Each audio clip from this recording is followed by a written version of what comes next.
Bienvenue sur Limitless Project, le podcast qui explore les mystères de nos super-pouvoirs et cherche comment les libérer. En discutant avec des scientifiques, médecins, sportifs ou entrepreneurs, je veux comprendre quels sont les secrets de la performance humaine et découvrir les meilleurs hacks pour optimiser ma vie, mes capacités et ma longévité. Si toi aussi tu veux exploser ton potentiel et améliorer ta santé, abonne-toi au podcast et rejoins ma newsletter pour recevoir chaque mois mes plus incroyables découvertes. Je suis entrepreneur et mon quotidien consiste en la résolution de problèmes. Pour ce faire, j'ai besoin d'avoir le cerveau le plus opérationnel possible, mes neurones en ordre de bataille pour être productif et créatif, tout en évitant les biais cognitifs. Et la science peut m'y aider. C'est ce que nous allons explorer avec Jérémy Coron, un expert des neurosciences. Il va m'apprendre comment pirater mon cerveau pour accroître sa rapidité, ses capacités d'apprentissage et son efficacité. Mais il va aussi me livrer les secrets des chronotypes et me donner quelques hacks faciles à mettre en œuvre dans mes journées de travail. Alors tu es plutôt lion, ours, loup ou dauphin? Pour le savoir, place au podcast. Salut Jérémy. Salut, comment vas-tu? Écoute, je vais très bien, comme j'ai déjà eu l'occasion de te le dire lors de notre petit échange qui a précédé cet incroyable podcast que nous allons démarrer. Quelle pression. Oui, j'espère que tu seras à la hauteur de mes attentes, mais je n'en doute pas. Pour commencer, est-ce que tu pourrais peut-être déjà te présenter? Ouais, bien sûr, je m'appelle Jérémy Coron, j'ai 29 ans, à l'époque à laquelle on enregistre ce podcast ensemble. Pour donner une référence, je suis né en 92, au moins comme ça, si on écoute ce podcast d'ici 10-15 ans, les gens sauront l'âge que j'ai. J'ai un enfant, bientôt un deuxième enfant, je suis issu des ressources humaines moi à la base. J'ai un master 2 en ressources humaines. J'ai beaucoup travaillé quasiment pendant 10 ans dans le recrutement, jusqu'à finir responsable recrutement de plusieurs agences, en transversal notamment. Et j'ai quitté cet emploi-là en 2019 pour me lancer, tout comme toi, à fond dans le podcast. Mais moi, de mon côté, c'est mon activité principale à l'heure actuelle, avec un podcast qui s'appelle Neuroperformer et dans lequel je parle de neurosciences, également de physiologie et le tout appliqué à la performance professionnelle. En fait, j'explique comment optimiser son cerveau, son corps, son alimentation, son sommeil pour être plus efficace au quotidien et notamment sur l'aspect professionnel encore une fois. Et sinon, en parallèle, je suis un peu investisseur immobilier aussi. J'ai fait plusieurs achats en IMO, j'ai 3 appartements. D'ailleurs, je suis dans un de ces appartements à l'instant où on se parle. Et également, j'ai ma résidence principale que j'ai achetée. Et puis voilà, c'est déjà pas mal. C'est déjà un très bon début. Écoute, l'objet de ce podcast Limitless Project, c'est justement d'optimiser le potentiel, la performance humaine, notamment intellectuelle. Et je suis sûr que dans cette perspective-là, tu vas pouvoir m'aider à trouver des petits hacks, des petites astuces qui vont métamorphoser et transformer mon quotidien. Du jour au lendemain. Du jour au lendemain. Et d'ailleurs, on en parlera à la fin un peu plus tard, mais je suis moi aussi papa depuis 4 mois d'une petite fille. Yes. Et si tu as des conseils pour soutenir son apprentissage, l'aider à développer justement ses capacités cognitives, etc., ça va pas mal m'intéresser aussi. Ouais. Donc, mais on abordera ça peut-être plutôt en fin de podcast. Avec plaisir. Pour commencer, est-ce qu'on pourrait peut-être parler un petit peu de PNL? Est-ce que tu pourrais nous expliquer ce que c'est déjà la PNL? Alors déjà, ce n'est pas un groupe de musique, pour commencer, pour que les gens sachent de quoi on parle. C'est la programmation neurolinguistique. Effectivement, j'ai fait de la PNL quand j'étais jeune. En fait, qu'est-ce que c'est? Grosso modo, c'est une forme de développement personnel, pour faire très simple, qui se base sur le fait de briser un peu ses croyances limitantes en quelque sorte. Le plus grand spécialiste là-dedans, c'est Tony Robbins, que tu connais certainement, je pense, et qui fait notamment marcher ses stagiaires sur des braises en feu pour leur montrer le potentiel qu'elles ont. Donc effectivement, c'est une discipline à laquelle je me suis formé durant 2 ans. J'ai un niveau praticien qui est un niveau 2 de mémoire sur 3 ou sur 4, je sais plus, peu importe. Mais c'est un domaine que j'ai pas mal délaissé depuis tout ce temps-là parce que je trouve que je dirais pas non plus que c'est une discipline ésotérique, j'irai pas jusqu'à là, mais beaucoup de choses sont, selon moi, à l'heure actuelle, non fondées par rapport à la PNL. On parle beaucoup du fait que tu vas croire en quelque chose et forcément ça va arriver, etc. J'y crois plus spécialement à ça, toi. Autant quand j'étais jeune, quand j'avais la vingtaine, ouais, c'est clair, ça fait un peu rêver. Mais à l'heure actuelle, avec le recul que j'ai, avec les connaissances neurosciences que j'ai actuellement, je me suis pas mal détaché de la PNL. Et aujourd'hui, je me suis plus recentré, du coup, sur le corps humain, sur le cerveau et sur le potentiel humain, réellement avec des outils tangibles que sont la nutrition, que sont le sommeil ou encore l'activité physique, choses qui ne sont pas évoquées en PNL, où on est plus effectivement sur le côté mental de briser les croyances limitantes à 100%. Donc on va être un peu sur de l'autosuggestion positive, Ouais, et de se mettre complètement. dans un mindset de réussite, etc. Et de se conditionner en fait intellectuellement pour atteindre les objectifs qu'on s'est fixés, c'est ça? Complètement, je dis pas que c'est un mauvais outil, c'est un outil comme un autre, effectivement, ça dépend comment on s'en sert, mais je trouve que les fondements, en tout cas certains fondements, ne sont pas réellement assez poussés, pas réellement assez scientifiques pour moi à l'heure actuelle. Après, des gens trouvent leur compte, et c'est le principal. Ok, donc toi, ta méthode est plutôt basée sur des choses qui sont potentiellement plus tangibles. Alors moi, j'essaye réellement je vais pas me mettre effectivement sur un piédestal, mais j'essaie de partir de la base, à savoir le cerveau, le corps humain. Et toi, en fait, l'adage que j'emploie assez souvent, c'est le fait que c'est pas parce qu'on a des compétences au quotidien qu'on est forcément compétent. Parce que si ton cerveau suit pas, si t'es fatigué, si tu manges mal, forcément, tu auras plus de mal à exploiter tes compétences. Donc, tu vas te limiter toi-même. Et donc, en bossant sur la base, savoir le cerveau, l'apprentissage, la mémorisation, etc., on peut réellement maximiser déjà sa faculté à apprendre des nouvelles compétences et en plus à les exprimer efficacement, tout en étant en meilleure santé, etc. Parce que beaucoup de bénéfices en découlent. Je t'ai entendu 2 fois citer le fait de bien manger, la nutrition. Normalement, la nutrition est quand même pas mal utilisée par les sportifs pour optimiser leurs performances physiques. On y pense peut-être moins pour les performances mentales, intellectuelles. Tu penses qu'il y a un lien fort entre nutrition et productivité, et entre le microbiote et le cerveau? Alors c'est pas, je pense, c'est sûr à 100%. D'ailleurs, j'ai quelques exemples à te donner. On pourra en parler pendant des heures et des heures. Hein. Bah, Mais parlons-en pendant des heures. pendant des heures, et ben soyons fous. Non mais typiquement, je vais donner 2 exemples par rapport à ça. Le premier, c'est la myéline. Qu'est-ce que la myéline? En fait, c'est une gaine qui va entourer tes neurones dans le cerveau et qui va faire que le signal électrique dans ton cerveau va circuler plus ou moins rapidement. Et en plus, cette gaine également permet de protéger ton cerveau contre la dégénérescence. Donc, contre tout ce qui est maladie de type Alzheimer et Parkinson. Des choses que personne ne veut avoir, je pense. Vraiment, elle est un peu bizarre. Et donc, en fait, cette myéline, on l'a notamment par l'alimentation, par l'absorption d'oméga 9. Et plus tu vas consommer d'oméga 9, notamment en huile d'olive, vraiment en tête de peau, plus tu vas développer cette myéline et plus ton cerveau sera rapide et donc plus tu auras des capacités cognitives assez élevées. Parce que tu vas raisonner plus vite, tu pourras apprendre plus vite et mémoriser plus rapidement. Ça, c'est le premier point assez important, je pense, et dont peu de personnes parlent. C'est la consommation de bons oméga 3 et oméga 9 pour la myéline. Quelle quantité, quelle posologie tu suggères? C'est propre à chaque individu, mais grosso modo, en fait, dans les acides gras, tu as 3 formes différentes, on va dire, pour simplifier les choses. Les oméga 3, les oméga 6 et les oméga 9. Et en fait, déjà, chose importante à avoir à l'esprit, c'est un ratio qui va être respecté entre oméga 3 et oméga 6. Sinon, ça crée un déséquilibre, ça crée de l'inflammation et une perturbation au niveau du corps et du cerveau. Et en fait, à l'heure actuelle, avec les produits que nous mangeons, nous, actuellement, les produits transformés, on a un très gros déséquilibre. L'équilibre, logiquement, ça doit être un oméga 3 pour entre 4 et 5 oméga 6. Aujourd'hui, on est sur un ratio de 1 pour 50. Ou 1 pour 40 ou 1 pour 30. Ça dépend des études. Et donc ça crée un véritable déséquilibre dans le cerveau qui a des conséquences négatives.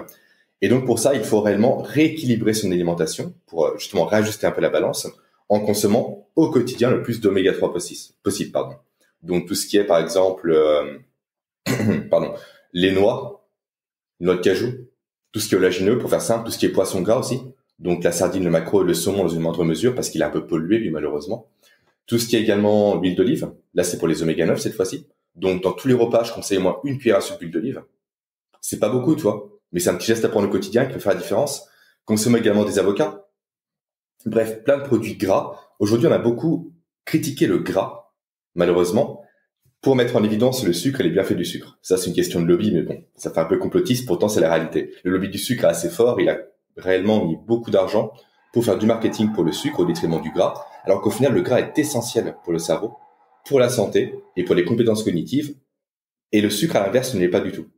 Le sucre est même très mauvais pour la santé, notamment le sucre industriel. Je dis pas qu'il n'est pas nécessaire, mais il est très mauvais. Consommer des produits comme du pain, par exemple, c'est très mauvais pour le cerveau. Le sucre blanc, c'est pareil. Les bonbons, j'en parle pas. Les burgers, j'en parle pas, etc. Tous ces produits sont très mauvais. Pourtant, réellement, l'accent a été mis sur eux au détriment du gras qui était censé créer du cholestérol, alors que le corps produit son propre cholestérol de façon endogène. Et le cholestérol n'est pas si mauvais que ça au final.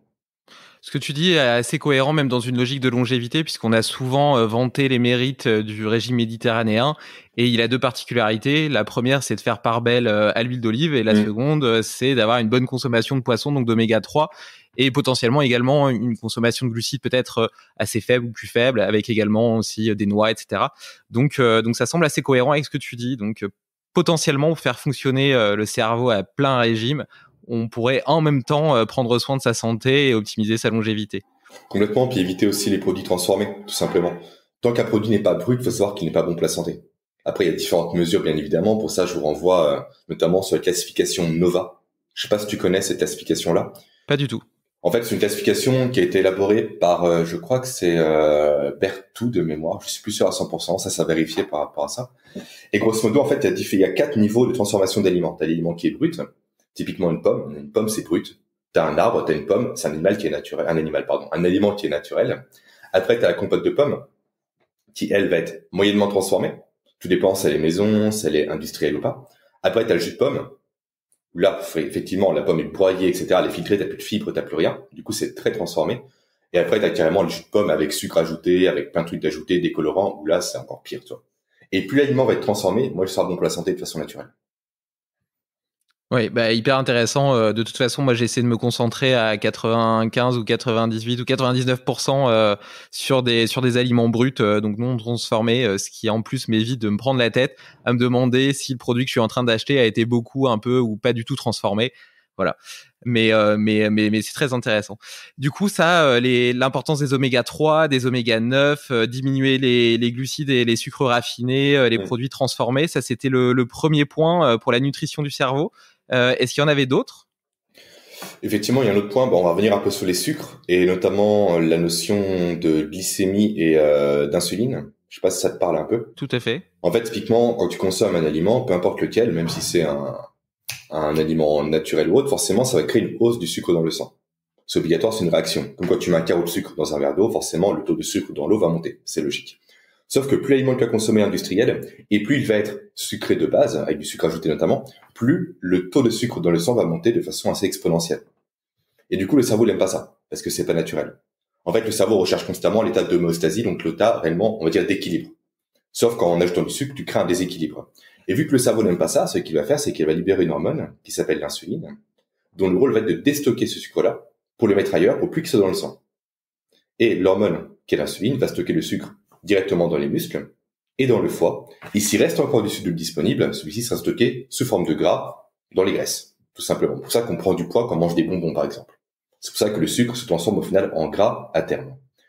Et en fait, l'insuline, quand elle sera sécrétée, elle va tellement être efficace dans son travail qu'elle va faire diminuer le taux de sucre dans le sang à un niveau inférieur à la norme. Donc tu vas chuter réellement sous le niveau de stabilité du corps. Le cerveau va paniquer parce que le sucre, ça reste quand même son carburant. Donc il va se dire, oula, ça c'est pas bon du tout, il faut que je mange à nouveau. Et c'est pour ça, généralement, quand on mange un fast-food, 2 heures après, on a encore faim. C'est pour ça qu'on reveut du sucre, qu'on veut consommer des aliments glucidiques avec une haute teneur en glucides. Et du coup, durant cette chute-là du taux de sucre, ton corps va littéralement s'affaiblir. C'est comme si tu perdais de l'essence, en fait, dans ta voiture. Le réservoir est troué, tu perds de l'essence, forcément ta voiture va moins vite, et au bout d'un moment, elle va s'arrêter. Et ben c'est pareil pour le cerveau. Il va perdre en motivation, il va perdre en concentration, en prise de recul, en capacité cognitive, et j'en passe. Et ça va durer quasiment 2 heures.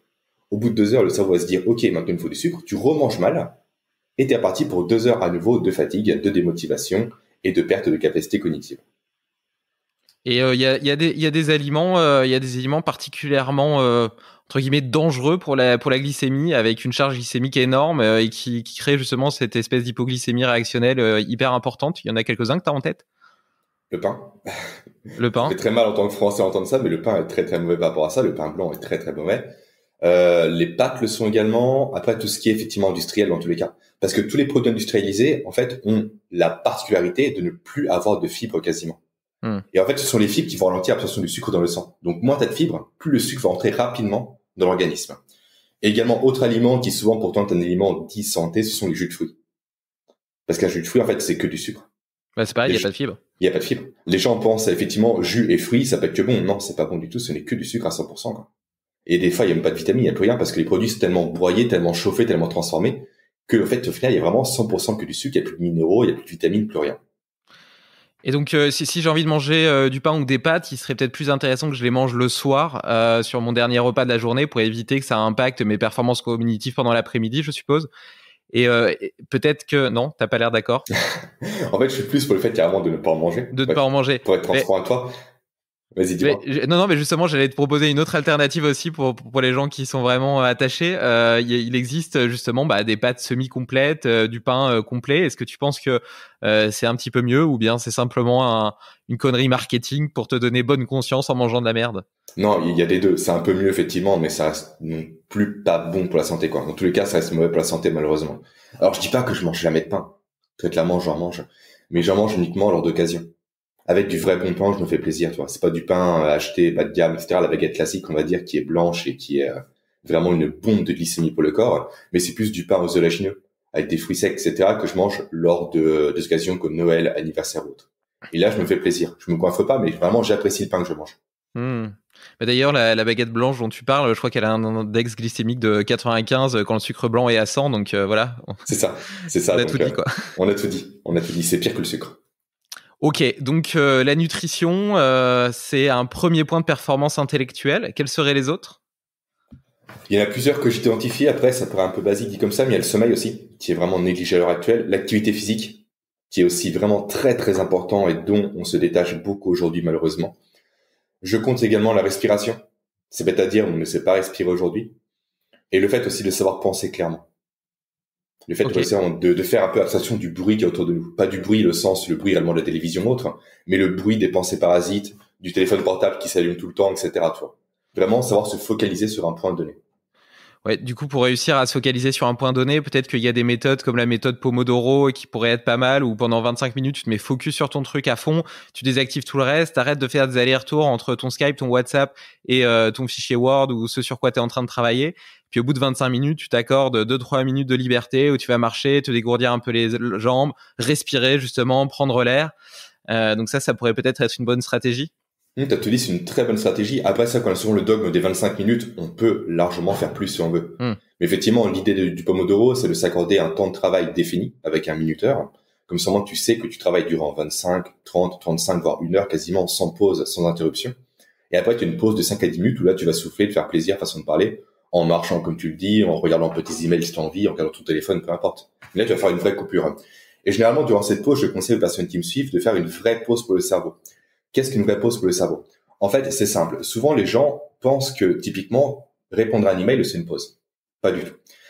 Malgré le fait que je donne l'exemple précédemment, j'étais un peu emballé. En fait, typiquement, une vraie pause, c'est quoi? C'est de faire travailler son cerveau différemment. Toi, par exemple, tu travailles dans une startup, tu m'as dit. Donc, tu as un métier qui est assez axé sur la cognition, sur la réflexion, sur le fait de faire des plans d'action et j'en passe. Donc, une vraie pause pour toi sur le fait de jouer à un jeu, typiquement. Le fait de ne pas réfléchir, tout simplement. Regarder une vidéo sur YouTube. Écouter de la musique, marcher dehors. À l'inverse, pour une personne qui bosse dans le bâtiment, par exemple, typiquement, ou quand il va travailler trop longtemps, on peut se blesser. Pour lui, une vraie pause va être de faire bosser donc son cerveau différemment, cette fois-ci en réfléchissant, en faisant des casse-têtes sur un téléphone, en lisant un peu, en se renseignant. Donc l'idée, c'est de switcher le cerveau dans son mode réellement d'exécution. On passe d'un mode réflexif à un mode plus, on va dire, chill, en quelque sorte, et d'un mode manuel à un mode plus intellectuel. Et là, c'est une vraie pause pour le cerveau. Hyper intéressant.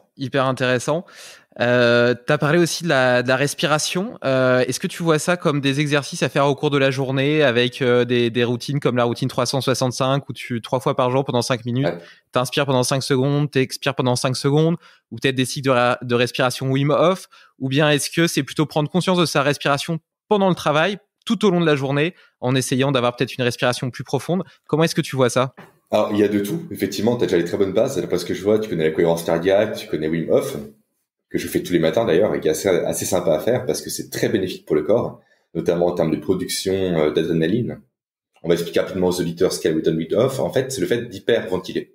Tout simplement, on fait 30 inspirations, expirations assez rapides. Après, on fait une rétention à poumon vide, assez longue.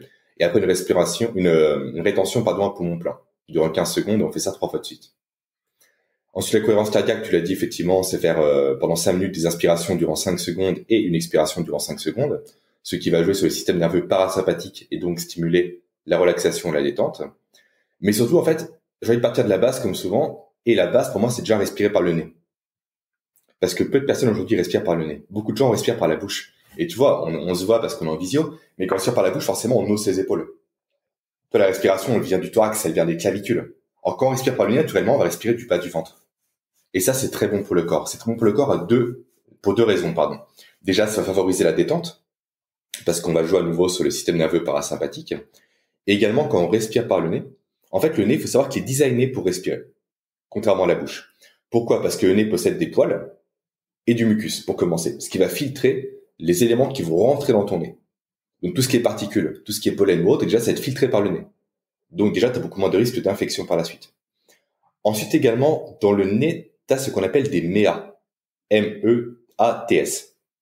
En fait, c'est quoi? C'est des petits sillons qui sont dans ton nez. Et quand tu vas inspirer, l'air va tourbillonner dans ton nez. Elle va entrer au contact des parois nasales qui sont irriguées de sang et ça va chauffer l'air avant qu'elle rentre dans tes poumons. Et donc l'air qui va rentrer en toi sera parfaitement à la bonne température pour être utilisé par le corps humain. Donc tu vois, rien que ça, déjà respirer par le nez, c'est déjà très important au niveau de la santé. Et en plus, respirer par le nez va permettre de produire au niveau de l'organisme de l'oxyde nitrique, L'oxyde nitrique, qu'est-ce que c'est? C'est un neurotransmetteur qui permet de créer une vasodilatation. Déjà au niveau des poumons, donc tu vas mieux pouvoir respirer. Et également au niveau des veines, donc tu auras un meilleur transport des nutriments dans le corps. Et au niveau du cerveau aussi.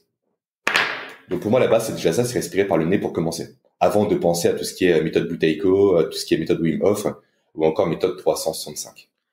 Super intéressant. Alors, je te fais juste une petite parenthèse là-dessus, et puis après, j'aimerais bien que tu me dises ce que c'est la méthode Buteyko, parce que je la connais pas. Mais donc, sur le fait de respirer par le nez, moi, justement, j'avais tendance à respirer par la bouche pendant la nuit, pendant mon sommeil. Ouais. Et donc, j'ai trouvé un petit hack qui est de me scotcher la bouche pendant mon sommeil. Et bah, figure-toi que ça m'a permis de réapprendre à respirer par le nez, parce que forcément, pendant que tu dors, t'es pas conscient de ce que tu fais, donc c'était difficile de le faire autrement. Et depuis, j'ai plus besoin de mon scotch parce que je suis habitué. Et en plus de ça, j'ai un sommeil profond. Je me réveille beaucoup moins. En fait, pendant la nuit, j'ai un sommeil profond qui est de bien meilleure qualité. Je me réveille beaucoup moins de réveil nocturne. Et donc, je veux bien croire qu'au cours de la journée, ça a aussi le même type d'importance. Et je trouve ça vraiment très intéressant. Ouais, ce que tu fais, personnellement, ça s'appelle le muff tapping. Ah, ça a même un nom. Ouais, ça a même un nom, parce que tu n'es pas le seul à le faire. Je le fais aussi de temps en temps. Effectivement, par contre, il faut que tu préviennes son ou sa partenaire, parce que c'est assez bizarre, parce qu'on ne pourra pas non plus communiquer durant la nuit. Mais effectivement, ça permet durant 7 à 8 heures de sommeil d'avoir réellement un gros boost d'oxyde nitrique, et donc de partir de pompier dès le matin. Toi, tu l'as ressenti par toi-même de ce que tu dis. Oui, le clairement. matin, t'es plus efficace, t'es plus en forme, t'es plus alerte, t'es plus éveillé. Tu te sens mieux, quoi. Et en plus, t'as pas la gorge qui est sèche et pâteuse. Exactement. Bah d'ailleurs, c'est grâce à cette bouche sèche, etc., cette gorge sèche, et puis aussi le nez bouché le matin, que je me suis aperçu que je respirais par la bouche pendant la nuit. Parce que je me réveillais, justement, j'avais la bouche toute sèche, le nez bouché, donc là, je me suis dit, bon, bah, c'est clair. Pourtant, quand je m'endors, je respire par le nez, et donc c'est clair, pendant la nuit, je respire par la bouche. Et quant à ma partenaire, elle est déjà habituée parce que je dors aussi avec un masque pour faire pour être totalement dans le noir, et des bull cases. Donc, je suis un martien, tu vois. Vraiment, c'est la totale. Heureusement, elle est avec moi depuis 5 ou 6 ans. Elle m'a fait un bébé, donc je pense qu'on a passé le stade de d'être beau pendant la nuit, quoi. Complètement. Puis, de toute façon, j'ai envie de dire, même pour bien dormir, des fois, il faut mieux dormir séparément. Ouais. C'est un peu bizarre ce que je dis. C'est très mal vu aujourd'hui, c'est pas conventionnel. Mais ma compagne et moi dormons très souvent séparément pour mieux dormir. En fait, les gens font un focus la nuit pour être ensemble, donc on n'est pas ensemble la nuit. On dort. Autant être ensemble la journée, être alerte, être vraiment reposé, plutôt que de vraiment se gêner la nuit, comme c'est souvent le cas, à cause de ronflements, à cause de mouvements parasites, à cause rien que de la température. Toi, typiquement, moi, j'ai un métabolisme qui est assez élevé, j'ai tout le temps très chaud, je tiens très chaud à ma compagne la nuit. Et elle ne supporte pas ça, donc on dort pas ensemble, et c'est largement mieux au final. C'est marrant ce que tu dis parce que j'ai exactement le même problème. Donc moi aussi, j'ai souvent très chaud, et elle est beaucoup plus frileuse. Alors du coup, c'est un petit peu moi qui ai gagné ce combat parce qu'elle a plus facile à rajouter des couches que moi à en enlever, étant donné que je dors déjà tout nu. Et donc souvent la nuit, elle dort avec en pyjama plus un peignoir et la couette parce que sinon elle a froid. Et du coup, et alors j'ai vu qu'il existait des espèces de surmatelas avec un système de chauffage climatisation bizone. Et du coup, toi, tu peux chauffer ton côté et l'autre à côté avoir du frais, tu vois. Et bon, bah ça coûte 1000 balles, et puis en plus, il faut l'importer des États-Unis parce que je crois que c'est pas vendu en France. Mais j'ai trouvé le concept génial. Et en tout cas, je suis tout à fait d'accord avec toi sur le fait que potentiellement, c'est beaucoup mieux de dormir séparément. Encore faut-il en avoir la possibilité. Bien sûr. Mais pendant un an et demi, j'ai eu la chance d'avoir une villa avec un lit qui faisait 2 mètres sur 2 mètres. Je crois que c'est le king size. Et du coup, en fait, t'es vachement éloigné de ta partenaire. Et donc, tu la sens moins bouger, tu la sens moins respirer. Et bien, en réalité, tu dors beaucoup mieux. Il y a pas photo, tu dors beaucoup mieux, soit quand tu as un lit effectivement de grande taille, soit quand tu dors séparément. Bon, de toute façon, on va revenir un peu sur le sommeil parce que j'ai envie que tu me parles aussi de chronobiologie. Mais avant, j'aimerais juste que tu m'expliques ce qu'est cette fameuse méthode Buteyko, c'est ça? Ouais, c'est ça. Alors, c'est pas une méthode que je connais par cœur encore, j'ai découvert que très récemment, j'ai pas encore le temps de l'essayer. Mais le principe sous-jacent à cette méthode est le fait de mieux tolérer, en fait, le dioxyde de carbone. En fait, beaucoup de personnes pensent que le dioxyde de carbone n'est pas bon pour la santé parce que, voilà, généralement, c'est vu comme étant un élément que l'on va rejeter au niveau du corps via l'expiration. Sauf que c'est lui qui permet réellement de déclencher l'inspiration et le contrôle de la respiration dans le corps humain. Donc l'idée, c'est réellement augmenter sa tolérance au dioxyde de carbone par un système de rétention d'oxygène, encore une fois. Et donc réellement de pousser un maximum sa rétention d'oxygène pour que le corps tolère vraiment le dioxyde de carbone et pas réellement le rejeter le plus rapidement possible. Donc je maîtrise pas assez pour t'en donner plus par rapport à ça, pour t'expliquer plus, mais grosso modo, l'idée derrière, c'est ça, c'est réellement maîtriser un maximum sa tolérance au dioxyde de carbone. Ok, très intéressant. Bon, au final, ça rejoint un tout petit peu la méthode Wim Hof, où il y a Oui, aussi ça un rejoint petit peu un peu cette modification des échanges gazeux et cette résistance, enfin ce seuil de CO2 qui a baissé. Complètement. Ok, bon bah écoute, avançons sur la chronobiologie du coup. Donc la chronobiologie, c'est de savoir plutôt si on est du soir ou du matin, essayer d'optimiser sa journée, ses heures de sommeil en fonction de la personne qu'on est. Le concept est hyper séduisant, peut-être plus difficile à adapter dans nos sociétés modernes où tout le monde n'a pas la chance d'être son propre patron et de choisir l'heure à laquelle il commence sa journée de travail. Mais malgré tout, je trouve ça hyper intéressant. Donc déjà, est-ce que tu peux nous expliquer un peu les chronotypes qui existent et comment on fait pour savoir si on est plutôt de l'un ou de l'autre? Ouais, donc t'as 4 chronotypes différents. Déjà, qu'est-ce que la chronobiologie? Pour commencer, on va commencer par la base. En fait, c'est le fait que notre corps est régi par rapport à un rythme qu'on appelle le rythme circadien. Je pense que tu connais, c'est l'alternance entre le jour et la nuit. Et en fait, dans le corps, il y a des réactions chimiques qui vont se mettre en place soit le jour, soit la nuit. C'est très schématique, mais c'est comme ça. Typiquement, je vais prendre l'exemple de 2 hormones les plus connues, qui sont le cortisol et la mélatonine. Le cortisol étant là pour favoriser l'éveil, par le déstockage du sucre. Donc typiquement, le matin, tu produis du cortisol pour te réveiller. Et la mélatonine est là pour favoriser l'endormissement. C'est elle qui vient le soir pour te dire grosso modo, faut aller te coucher. Et donc, automatiquement, le corps sait quand produire telle ou telle hormone en fonction de l'heure qu'il est dans la journée. Donc c'est ça la chronobiologie de base.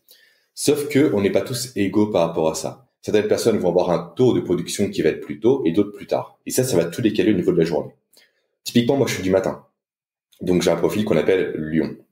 Les personnes qui se lèvent autour de 5h à 6h du matin naturellement, sans réveil, et qui par contre le soir tombent très facilement à partir de 21h voire 22h. Moi, à partir de 21h, tu me demandes n'importe quoi, je serai HS et j'aurai du mal à te répondre. Par contre, le matin à 5h, tu me demandes, il n'y a pas de souci, on fait ce que tu veux. Donc ça, c'est pour le profil dit lion. Ensuite, le profil inverse, qui est le profil dit loup, cette fois-ci. Qui, comme les loups dans la nature, réellement, est du soir. Un loup, ça crie quand? Ça crie avec la pleine lune. C'est l'image stéréotypée qu'on a en tête. Mais grosso modo, c'est ça. La personne va se lever plus sur le coup des 10h du matin, 9 à 10h naturellement sans réveil, encore une fois.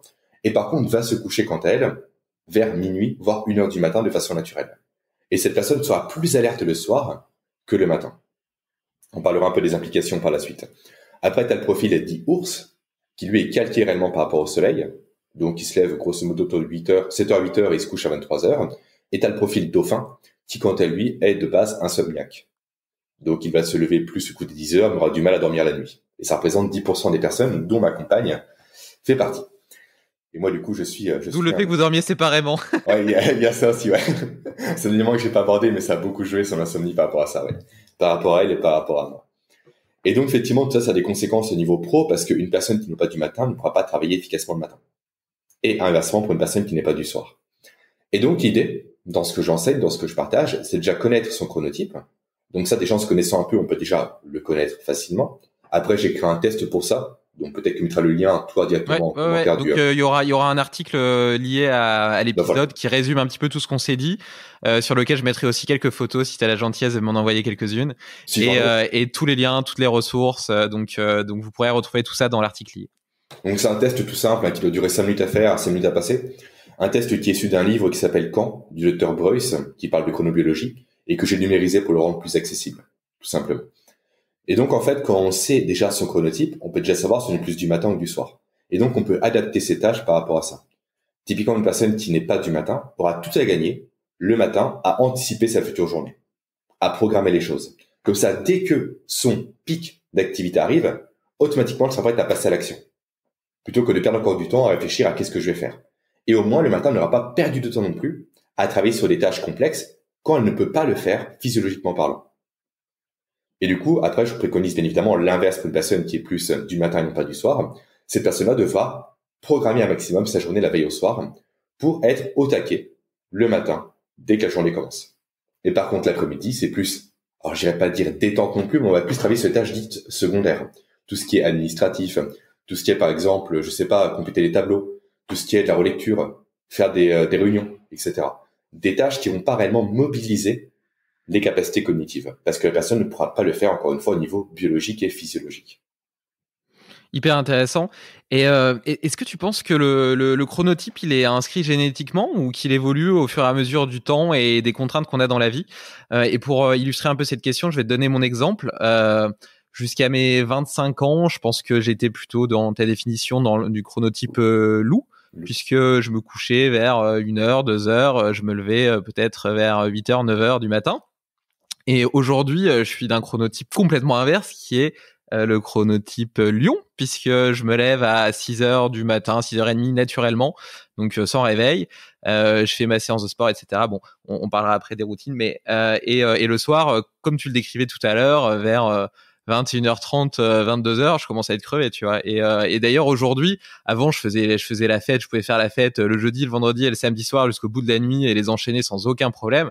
Aujourd'hui, si je fais une soirée avec mes potes, à 10h, je commence à être un peu fatigué. À minuit, je le suis réellement, quoi. Et puis, et à 2h, c'est mon record. Justement, la question que je te posais avant, quand tu te couchais, toi, à 2h du matin, avant tes 25 ans, c'était naturellement ou c'était plus à cause de soirées, à cause de jeux vidéo, à cause de télévision ou autre?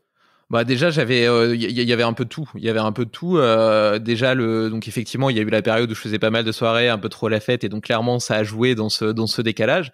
Et puis ensuite j'ai eu aussi un moment quand je bossais beaucoup pour mes boîtes, etc., un moment où je travaillais tous les soirs, tu vois. Et donc du coup t'as le cerveau qui est excité, qui est un peu en ébullition, t'arrêtes de bosser vers 22h30 et après t'as envie de te détendre un petit peu avant de te coucher pour avoir un petit sas, quoi.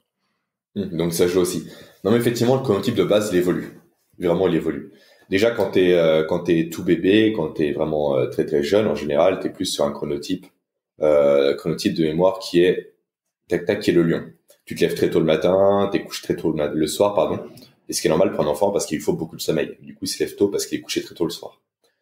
Passé les 4-5 ans, je crois, de mémoire, jusqu'à ton adolescence, t'as un chronotype en général qui est plus loup, comme t'as pu le définir. Et après, passer les 25 ans, par contre, là, tu as vraiment ton vrai chronotype qui va durer pendant quasiment 30-40 ans. Et après, tu vas re-switcher encore une fois, à partir de 60-65 ans, voire 70 ans, à nouveau sur un chronotype lion. Ok. Alors, pourquoi tu as le loup obligatoirement en adolescence? C'est dû à l'évolution.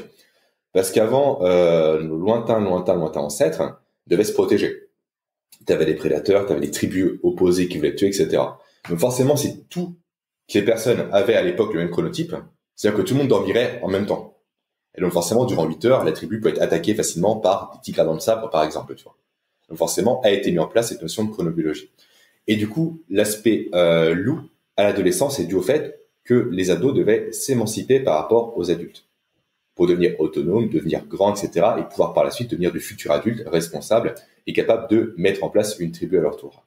Et donc, en ayant ce type loup, ils se sont détachés parce que eux, contrairement aux adultes, veillaient plus tard le soir. Et donc, le soir, tout le monde dormait, à part les ados qui, eux, menaient leur vie et commençaient réellement à devenir autonomes et responsables grâce à ça, tout simplement. Super intéressant, super intéressant. Et d'ailleurs, je me souviens aussi d'une particularité, c'est qu'avant, je buvais probablement du vin, etc. le soir, enfin pas probablement, tout court même. Et l'alcool est une forme d'excitant quand même, donc ça décalait aussi potentiellement mes heures de coucher, ce qui est plus le cas aujourd'hui. Donc je pense qu'effectivement mon chronotype s'exprime mieux aujourd'hui, maintenant que j'ai un rythme de vie beaucoup plus sain, beaucoup mieux organisé, avec des routines, une rigueur qui est beaucoup plus importante et en plus qui est reproductible tous les jours, qu'avant où c'était assez décousu. T'as parlé des hormones, du cortisol, de la mélatonine notamment. Peut-être que je sais pas si on peut aborder le sujet de la lumière, si t'es à l'aise avec ça. Donc notamment par rapport à ça, il y a plusieurs. Je vais te balancer quelques mots comme ça, puis après tu les reconstitueras dans ta réponse. Donc on dit notamment de s'exposer au soleil du matin, ou alors d'utiliser une lampe de luminothérapie. À l'inverse, le soir, on va conseiller d'utiliser des lunettes anti-lumière bleue ou d'éviter d'utiliser les écrans. Et potentiellement, on pourrait utiliser de la lumière rouge. Je ne sais pas si tu connais les panneaux LED infrarouges, etc. Est-ce que tu peux nous parler un peu de tout ça? Alors oui, effectivement, je te parlais précédemment de rythme biologique, notamment du rythme circadien, qui est le rythme du corps par rapport au soleil, sauf qu'aujourd'hui, le soleil, on ne le voit quasiment plus. On ne sort presque plus. On a des manches longues, on a des habits longs, on prend le métro, on prend les transports en commun, et aujourd'hui, on a le télétravail. Donc beaucoup de personnes, en fait, ne voient le soleil que par leur vitre, qui va déjà filtrer le soleil. Et donc, à cause de ça, on va perturber le rythme chronobiologique. Le cerveau ne saura plus précisément quand il fait jour et quand il fait nuit. Parce qu'en plus, à ça s'ajoutent les écrans, comme tu l'as très bien dit, les écrans de télévision, les écrans d'ordinateur, les écrans de téléphone portable, qui vont émaner une lumière dite bleue. Tu l'as dit également.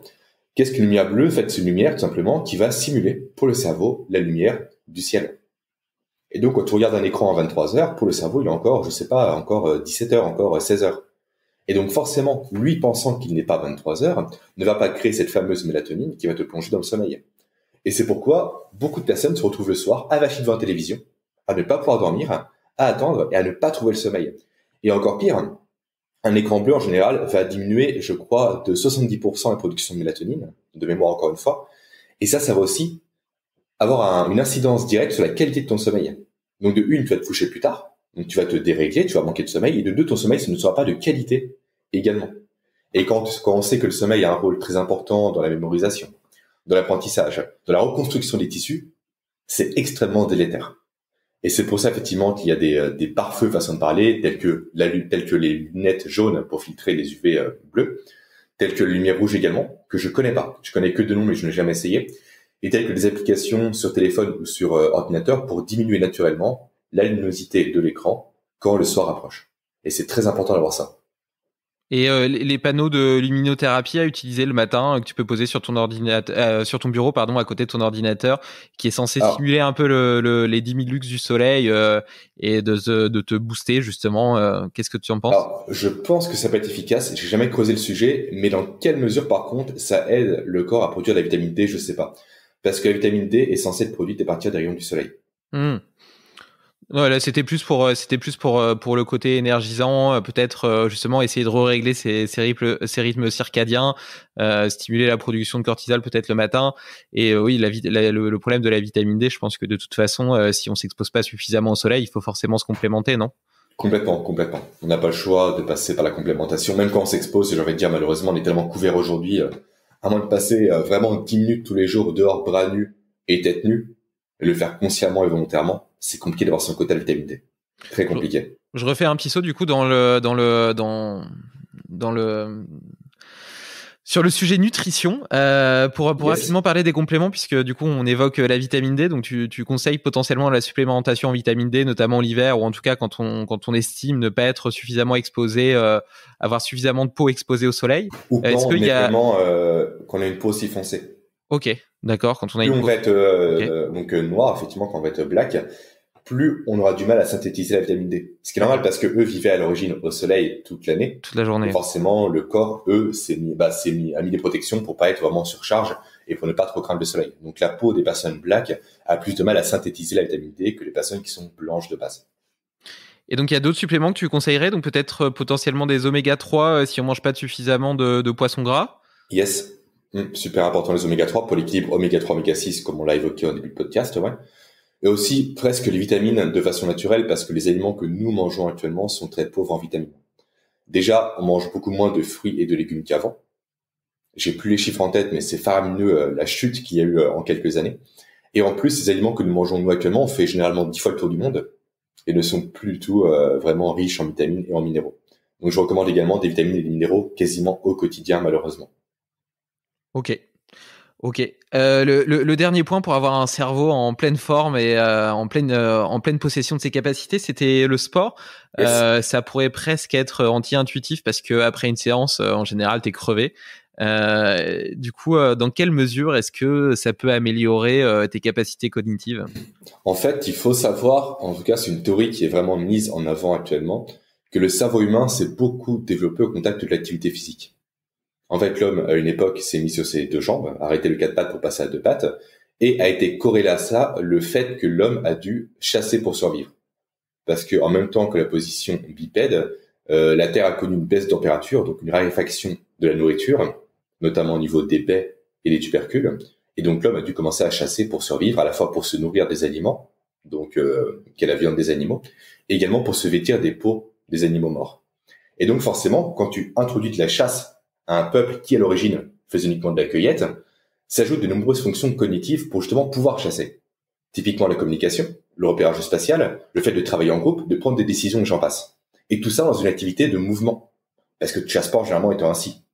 À l'époque, les gars, ils avaient ils avaient des silex, ils avaient des lances. Ils n'avaient pas de lance-roquettes, hein. Donc, ils devaient courir après les bêtes pour les fatiguer, etc., se coordonner. Et donc, réellement, il y a eu cette corrélation en même temps entre l'activité physique et le développement du cerveau, qui fait qu'aujourd'hui, réellement, le cerveau a besoin de sport et d'activité pour continuer à se développer. Et l'exemple le plus flagrant par rapport à ça, quand tu fais du sport, notamment du sport à haute intensité, notamment le HIIT, que tu dois connaître, je pense, donc réellement faire des intensités très très élevées durant quelques secondes, puis un peu de repos, puis recommencer ça plusieurs fois, tu vas générer au niveau du cerveau de la BDNF. Alors qu'est-ce que la BDNF? C'est une protéine qui permet de créer de nouveaux neurones dans le cerveau. Et donc rien qu'à partir de ça, tu vas pouvoir, toi, préserver ton cerveau des maladies neurodégénératives, que sont Alzheimer et Parkinson, encore une fois, tout en développant tes capacités cognitives. Parce que plus tu as de neurones, plus tu crées de chemins neuronaux, plus tu vas mémoriser des informations, mieux tu vas apprendre, et j'en passe. Donc ouais, le sport est essentiel aujourd'hui. Et en plus, on reste aujourd'hui malheureusement beaucoup trop assis. Encore plus avec le télétravail, parce que les gens, le matin, se lèvent, ils sont allongés durant 8 heures, après ils s'assoivent pour petit déjeuner, ils s'assoivent pour travailler, après ils mangent à nouveau assis, ils rebossent assis, ils vont sur le canapé et ils se rallongent. C'est triste à dire, mais aujourd'hui on passe 90% de notre temps assis, et le corps n'est pas fait pour ça. Le corps est fait de base pour être en mouvement toute la journée, pour se reposer le soir. Donc, fatalement, ça va créer des conséquences, notamment des troubles musculo-squelettiques, notamment au niveau du dos, des épaules. Toi, quand t'es assis, t'as posé tes épaules vers l'avant. Ça, c'est pas bon. Tes trapèzes sont serrés. Tu respires par le haut du corps et non pas par le ventre. Et tout ça est très mauvais. Et également, ça va créer une augmentation des risques de tout ce qui est maladie cardiovasculaire. Super intéressant. Et justement, je suis tout à fait d'accord avec toi, notamment sur les dangers de la position assise et l'importance de rajouter du mouvement tout au long de la journée. Dans cette logique d'améliorer justement le fonctionnement du cerveau, tu parlais notamment du HIIT, des sports à forte intensité. Donc, il serait meilleur que les sports d'endurance. Est-ce que tu as des sports comme ça qui auraient un impact plus important sur les capacités cognitives? Le HIIT, effectivement, favorise notamment ce que je t'ai dit, la production de BDNF. Parce que, encore une fois, le corps est fait pour vivre un peu dans les extrêmes. Le repos et l'intensité. À l'époque, nos ancêtres ne faisaient pas de l'endurance pour faire de l'endurance, toi. Il y avait un but derrière, ils chassaient, ils couraient, etc. Et souvent, c'était l'intensité suivie de repos. Après, tout est bon. Clairement, tout est bon. Mais, va dire à un cadre qui ne court jamais, qui fait pas de sport, que demain, il faut courir 1 heure tous les jours, il va pas dire oui. Par contre, dis-lui qu'il faut faire 10 minutes de HIIT par jour. Là, tu peux le convaincre. La porte d'entrée est beaucoup plus simple. Et en plus, plutôt que de faire de l'activité réellement cardio pour le cardio, je dis pas que c'est pas intéressant, ça l'est, mais autant convaincre les personnes non sportives déjà de bouger plus au quotidien, de prendre l'escalier à la place de l'ascenseur, de mettre l'imprimante loin du bureau. Toi, plein de choses simples, de téléphoner en marchant. Plein de petites choses qui au quotidien vont se cumuler et vont faire que tu vas bouger, plutôt que de se dire encore une fois, va courir pendant 1 heure. Les gens ont plus de mal avec ça. Donc le HIIT, qui prend 10 minutes, combiné au fait de faire un peu de marche, de prendre l'escalier, de faire du vélo, ça passera beaucoup mieux en termes de discours pour les personnes et les effets seront réellement présents également. Ouais, voilà, l'idée c'est pas forcément d'essayer d'en rajouter plus sur des emplois du temps déjà hyper chargés, c'est plutôt d'essayer de modifier notre façon de vivre notre quotidien, nos journées. Par exemple, le matin pour aller au boulot, prendre le vélo. Voilà, tu parlais d'une petite séance de 10 minutes de HIIT en début de journée ou en fin de journée. Moi, par exemple, un truc tout con, mais j'ai un étage dans le bâtiment où j'ai mes bureaux. Et quand je dois aller aux toilettes, plutôt que d'aller aux toilettes de mon étage, je vais à l'étage du dessous. Du coup, ça me fait descendre et remonter les escaliers au moins une fois, une dizaine de fois par jour. En plus des pauses que je fais du coup toutes les demi-heures à la fin de mes sessions Pomodoro, je vais toujours marcher un peu, faire quelques étirements, un peu de mobilité, ça aère l'esprit, ça aère le cerveau, ça permet de bouger Et puis j'ai la chance d'avoir un chien adorable que je suis obligé d'aller promener tous les jours. Donc on choisit ses contraintes et c'est une très belle contrainte. Et d'ailleurs justement je te parlais tout à l'heure du fait que j'avais eu un moment une villa avec un grand jardin et du coup j'étais plus obligé de le promener. Et ben j'ai arrêté de le promener, donc j'ai arrêté de marcher et ça m'a beaucoup manqué. C'est un temps avec moi-même qui me fait beaucoup de bien, pendant lequel j'écoute justement des podcasts. Parfois je réfléchis, je trouve des solutions à des problèmes et c'est vraiment salvateur.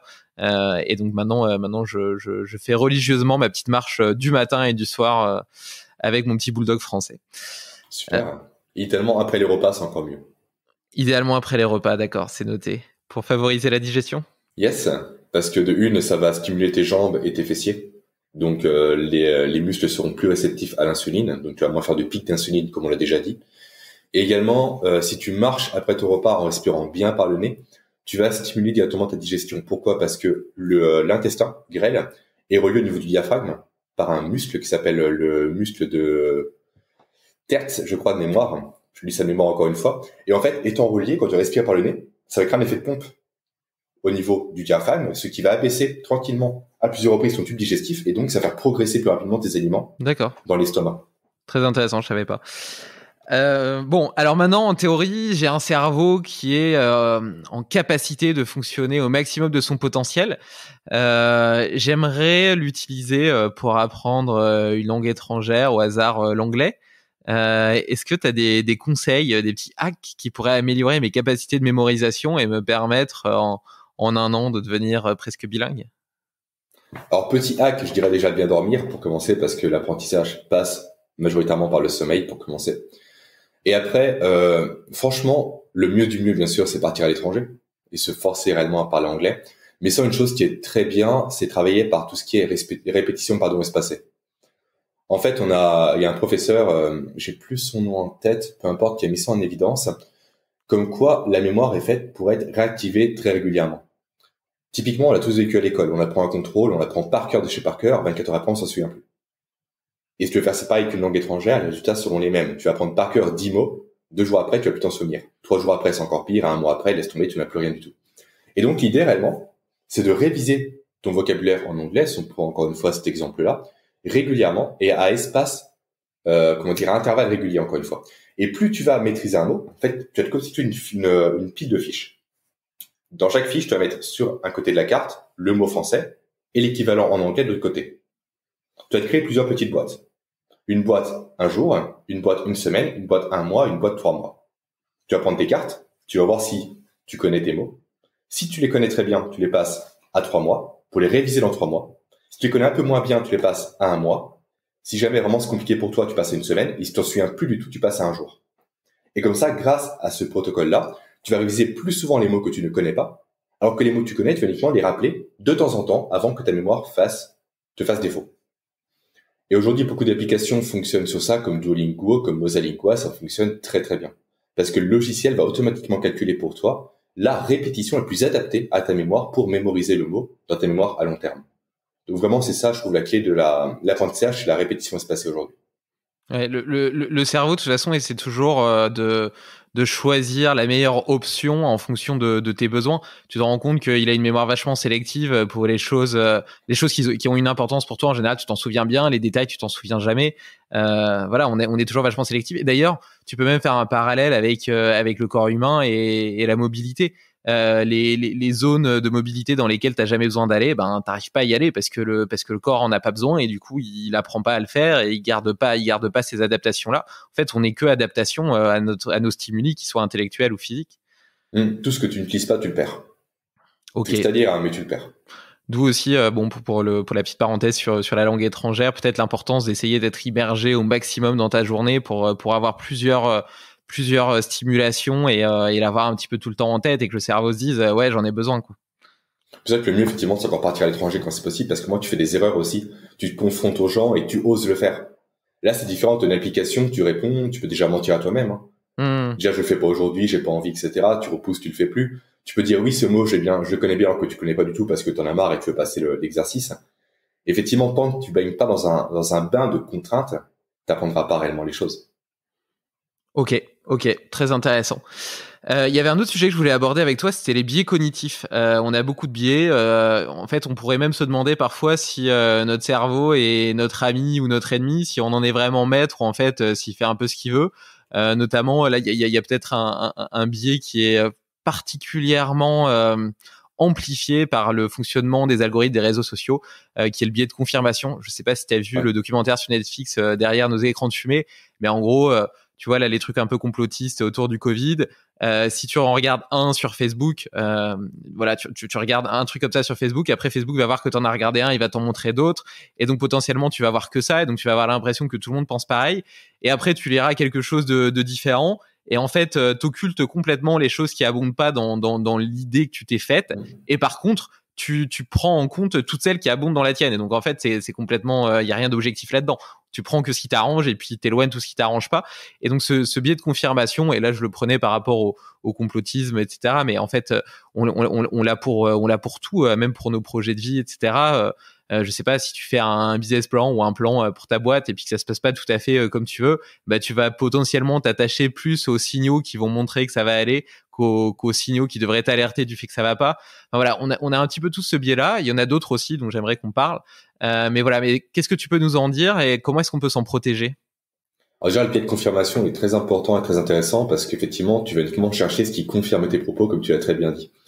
Et ça, c'est lié directement aux besoins de survie du cerveau. En fait, le cerveau, il a un seul besoin, c'est la survie. Il cherche uniquement la survie. Et tout ce qu'il va faire au quotidien, c'est pour t'aider à survivre, ni plus ni moins. Et grosso modo, quand tu vas chercher à confirmer des idées que tu as déjà en tête, tu vas maximiser tes chances de survie. Parce qu'en fait, te remettre en cause, te remettre en question, c'est plus compliqué pour le cerveau. Tu as tellement investi d'énergie de base dans un projet, par exemple, tu parles d'un projet qui est un business plan, tu as tellement investi ton temps, ton énergie, tu as mis toutes tes ressources dedans, et revenir en arrière, justement, ça diminue tes chances de survie au niveau du cerveau. En tout cas, c'était perçu comme ça à l'époque. Mais forcément, on a hérité du cerveau de nos ancêtres. Et justement, les biais cognitifs ont tous ce point commun-là, qu'ils sont un héritage évolutif. En fait, Daniel Kahneman en a très bien parlé dans son livre qui s'appelle Système 1, Système 2. On a deux systèmes de la pensée. Un système qui est très rapide, un système qui est lent et réflexif. Et du coup, le système rapide est ce système réellement de l'automatisation. Tu poses une question, tu réponds cash. Tu as une action à faire, tu la fais cash, sans réfléchir. Et ça a permis à nos ancêtres, durant des millions d'années, de survivre. T'as un tigre qui te fait face, t'as pas le temps de réfléchir. Soit tu combats, soit tu te barres. T'as pas le temps d'analyser la situation. Est-ce que Jean-Pierre est pas trop loin pour m'aider? Est-ce qu'il y a un arbre pour m'aider, etc. Non. Tu réagis automatiquement. Sauf que ce mode-là était très pratique quand on n'avait pas des télévisions, quand on n'avait pas Internet, quand on n'avait pas un patron, quand on n'avait pas une vie réellement comme on a aujourd'hui. Une vie qui demande de la réflexion. Parce que le cerveau de base, il n'a pas envie de réfléchir. Réfléchir, ça veut dire quoi? Ça veut dire mettre de l'énergie à disposition d'une tâche. Sauf que l'énergie, le cerveau veut la garder pour lui, pour survivre. Donc le souci, en fait, de ces biais, c'est que ces biais fonctionnent automatiquement sur le fait que tu apportes une réponse rapide à un élément. Donc, typiquement, de la confirmation, ok, j'occulte ce qui va pas, parce que sinon, il faut que je réfléchisse, il faut que je pense, il faut que je me pose, ça me demandait beaucoup d'énergie. Mon cerveau ne veut pas. Par contre, tout ce qui abonde dans mon sens, ok, c'est bon, c'est validé, je le prends automatiquement, pas besoin de réfléchir, c'est sûr que c'est bon. Et donc, réellement, c'est deux systèmes de la pensée-là qui fait qu'on est sujet aujourd'hui à des biais cognitifs. Le système rapide qui va te dire, grosso modo, je réponds automatiquement pour me débarrasser et pour conserver mon énergie. Et le système lent te dit, là, il faut que je me pose, il faut que je réfléchisse. Bref, maintenant, j'ai pas envie, du coup, allez, on prend ce qui vient et ça va très bien. Donc l'idée réellement pour se prévenir des biais, c'est prendre du recul. C'est clairement pas évident, mais typiquement ton plan va pas pour le business plan. Tu te poses pas aujourd'hui, tu te poses demain, toi. Déjà avec plus de recul, moins la tâche émotionnelle qui va derrière. Tu demandes conseil à quelqu'un d'autre, une personne qui n'est pas impliquée émotionnellement dedans, une personne qui n'a pas réellement sa vie en jeu par rapport à ça. La vie en jeu, c'est un peu fort comme terme, mais c'est comme ça que résonne le cerveau. Toi, si tu prends, par exemple, typiquement, c'est souvent arrivé. En tout cas, ça arrive à beaucoup de personnes. Une personne te dit, ok, je suis bien avec cette personne, c'est l'amour de ma vie, elle est très bien. Tout le monde le sait que ça va pas. À part toi. Parce que tu veux te confirmer que c'est bon. T'as investi beaucoup de temps dans ta relation, beaucoup d'énergie, t'as acheté une maison avec cette personne. Forcément, si tu reviens en arrière, tu perds tout. Mais t'es pas heureux. Alors que tes potes le voient parfaitement bien. Personne comprend tes choix, mais toi, quand t'es dans la situation, tu peux pas le voir parce que ton cerveau occulte ça. Alors que les autres ont le recul, eux peuvent voir que ça va pas, tu vois. Donc souvent, faire appel à quelqu'un d'autre est une très bonne stratégie pour limiter un biais cognitif. Il faut, encore une fois, il faut y penser. Ok, donc l'écoute au final, l'écoute de l'autre, l'interaction avec l'autre est l'un des meilleurs filtres pour essayer de décoder notre cerveau et d'être plus objectif. Est-ce que tu peux nous citer d'autres biais qui pourraient nous assaillir? Le biais d'ancrage, par exemple, que tu dois connaître, je pense, qui est le fait, plutôt, je vais donner un exemple personnel. En fait, quand on va acheter quelque chose, généralement, on n'a aucune idée du prix que ça va coûter. Toi, je te montre un verre, tu vas pas savoir si c'est 5, 10, 15, 20 euros. Par contre, si à côté, je te mets un autre verre à 10 euros, celui-là, je te le mets à 20 euros, un troisième à 30 euros, automatiquement, tu vas déjà avoir plus de références pour savoir quel verre vaut quel prix et du coup, quelle est la qualité de chaque verre. Et donc, grosso modo, l'ancrage, c'est quoi? C'est le fait de se référer à un prix de base pour déterminer d'autres prix en parallèle. Et ça, je m'en suis beaucoup servi, moi, en négociation en immobilier parce que j'ai plusieurs biens, comme je te l'ai dit. Et souvent, les vendeurs mettent un bien à un prix qui n'est jamais le bon. C'est le prix qui les arrange, mais souvent, il est au-dessus du marché.